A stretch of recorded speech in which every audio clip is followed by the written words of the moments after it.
Shri Sai Ram. Shri Satya Sai Satcharitra, Tapovanam, Chapter 17. Manava Seva is Madhava Seva. Service to man is service to God.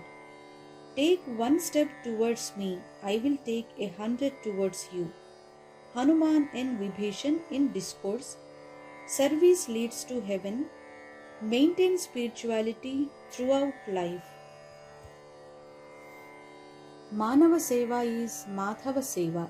Service to man is service to God. Service is the most difficult of the 9 steps to inner reality. It is basically action arising out of the yearning to win the grace of God. It is the most important step to erase ego. Through service alone can man attain mastery of senses, the passions and predilections, and through that reach divinity itself. I have come to teach you the proper attitude of services, for love expressed as service and God is love. Service of man leads to the discovery of man as God. Baba. Swami addressed a huge gathering of his devotees who were anxiously planning to celebrate Baba's 60th birthday on a grand scale. He said spirituality has no meaning to a person suffering from hunger. To the hunger stricken, bring God in the form of food. To the distressed and distracted, in the form of peace. To the sick, as medicine, and to the afflicted, a remedy for the affliction. Only thus can spirituality enter one's heart. Anything done otherwise produces agnostics and atheists instead of believers. Before you celebrate my 60th birthday, adopt at least 6,000 villages and transform them into ideal villages. The spiritual benefit deriving from japa, silent repetition of a mantra, tapas, penance, yajna, oblation, and yaga, religious sacrifice, will accrue from divine love alone. And of all the means to attain divine love, seva, service to mankind, is unrivaled. You must grasp the essentiality of my prema tattva, love. Whatever Sai does or thinks or says or sees, it is entirely for your sake and not for Sai's sake. I have no happiness for my own. Your happiness is my happiness. I have no desires whatsoever. You may think Sai is doing this or doing that. Nothing is for myself. Everything is for you. Believe it or not. Not a paisa is being spent for me. Whatever is being done is for society. For 56 years now, not even a paisa has been spent for getting a single shirt made for me. I wear only those clothes that loving devotees offer to me. The shirt I am wearing at this moment has been given by a student, Radha Krishna. The thought that I want something for myself never occurred to me, nor does it occur now. Such a thought will never come to my mind in future too. Whatever I will, it is for the welfare of the world. Understand this clearly. Develop enthusiasm in the various programs and activities and actively participate in social service. It is most important that you carry out Swami's ideals and activities more particularly in villages than in towns. Minimize your own expenses and utilize maximum amounts on providing facilities needed by villagers. If facilities are adequately provided in every village, Bharatiya Tattva, Indian ethos, and Bharatiya Samskriti, Indian culture, will effectively reach one and all. O embodiments of Divine Self, Divya Atma Swarupulara, you may not be able to see, but I see everything as scenes moving before my eyes. The very same persons who are today unable to understand Swami's Tattva are destined to experience it in tears sometimes in future. The Sai Tattva or Sai philosophy is very shortly going to spread throughout the world. Swami is himself holding it back tightly, but once it is let loose, it permeates the entire world like an irresistible force. The world will be transformed into Prashant Nilayam. Realize the essentiality of Swami and come forward to implement Swami's ideals. You will get no such opportunities later. You will not find it impossible. You will not find it possible to get close to Swami. Millions and millions of people will rush here. Those days are coming very soon. So from this day onwards, try to earn Swami's love and compassion and fulfill your lives by taking up suitable activities in the service of the mankind. Take one step towards me, I will take 100 towards you. This was the time when there were severe problems in Bosnia, and hundreds and thousands of refugees were sheltered in specially built camps who were waiting return of peace. A Bosnian woman, an ardent devotee of Baba, felt it her duty to do some service to the unfortunate refugees. She carried baskets of bread and packets of biscuits in her van over a long distance and distributed them in the camps. She also gave each of them a packet of vibhuti and a photograph of Swami.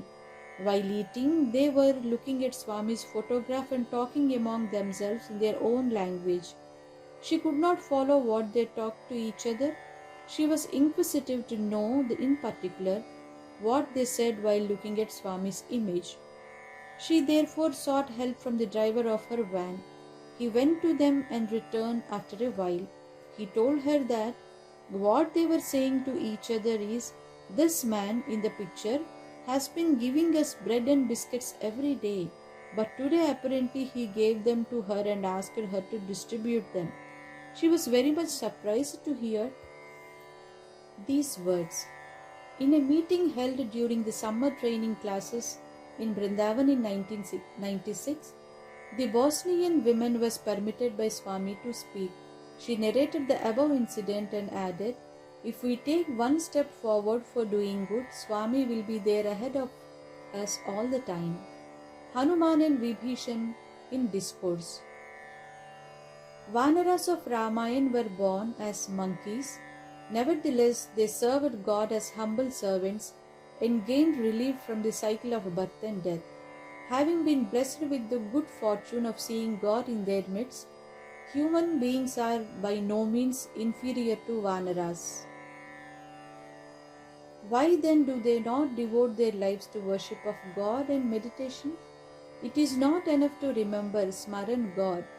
One should enter heart and soul into divine activity. Hanuman and Vibhishan became good friends.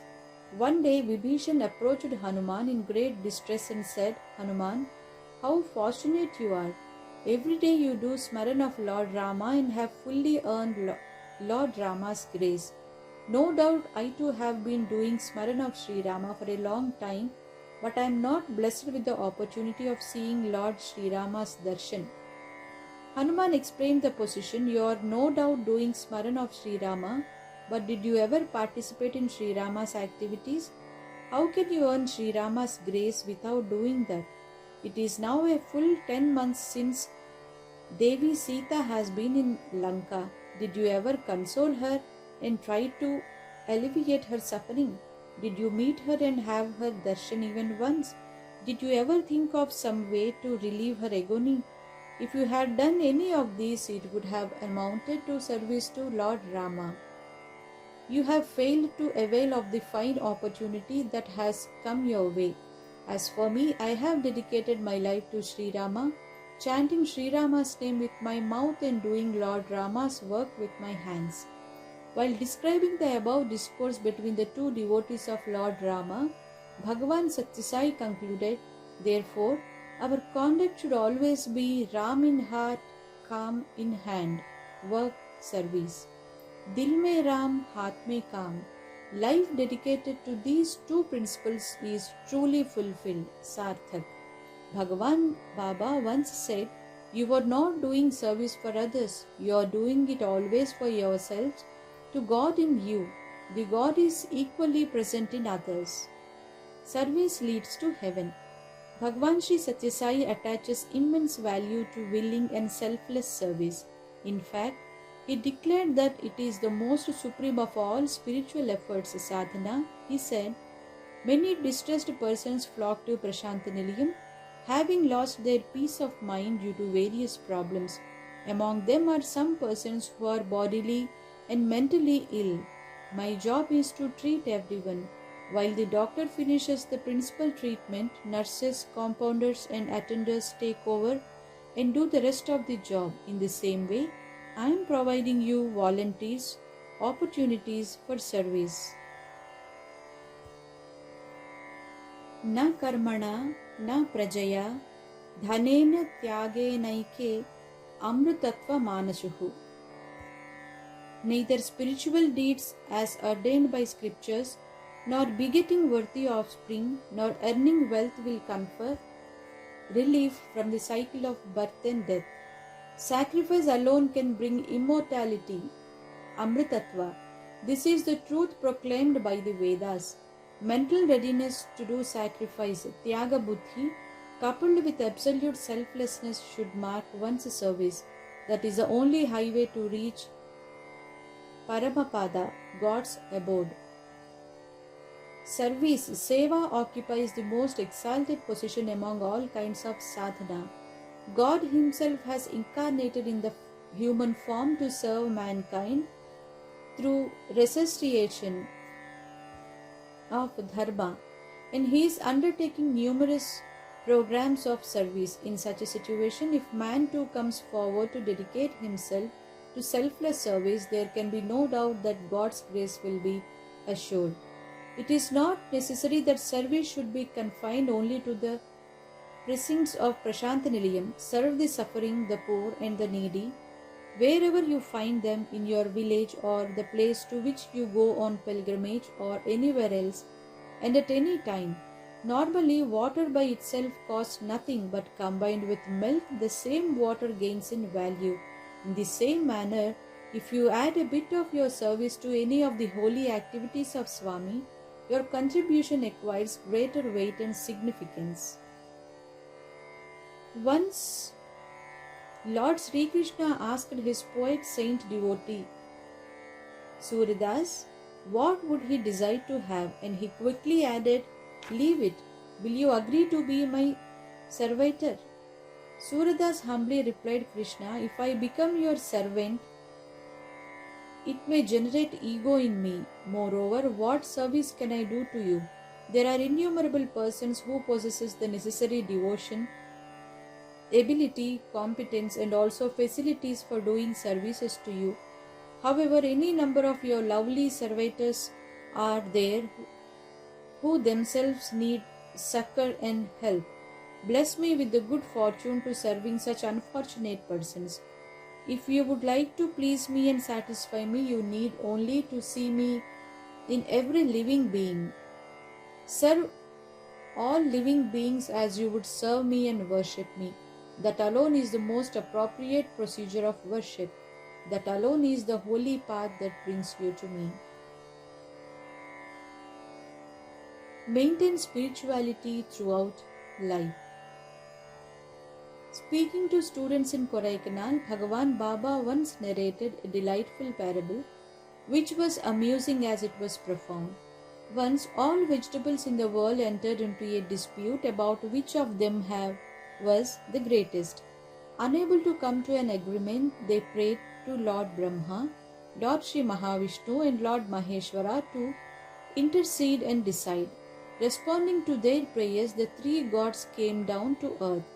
They heard every vegetable with all the sympathy, patience and understanding that the sensitive issue deserved. Finally, they decided that a particular vegetable was the greatest. What is that? The humble onion. All other vegetables were astounded. Each of them possessed admirable qualities. How could these gods decide that onion was the greatest? Sensing their grievance, the gods spoke up. They said, there is no doubt that all of you possess commendable qualities, but onion has one additional and special trait which none of you can boast of. That is to retain the same smell unchanged throughout life. That is why we have decided in its favor. Be like the onion, whether you are happy or unhappy, comfortable or suffering, never abandon your trait of being devoted to God. This explanation satisfied all the aggrieved vegetables. Softly stroking his bird, Lord Brahma wished the winner, "As long as I exist, may you possess a bird like me. If you look closely at an onion, you will find a thin bird adorning it." Lord Vishnu blessed the onion. "Cut vertically, you will display one of my insignia, the Shankha, Kach shell. Cut horizontally, you will reveal another of my insignia, the Chakra, disc. Cut an onion and you will notice this. Lord Shiva blessed it. I will give you a guarantee. Anyone trying to harm you is condemned to shed tears. This too is well within the experience of everybody. This simple tale of humble vegetable conveys a profound truth. A person who possesses staunch, unwavering devotion to God is supreme. He will be righteous. He will be blessed with God's grace. Nobody can cause harm to him. Om Shri Satya Sai Parabrahmane Namaha. Shanti Shanti Shanti. End of chapter 17.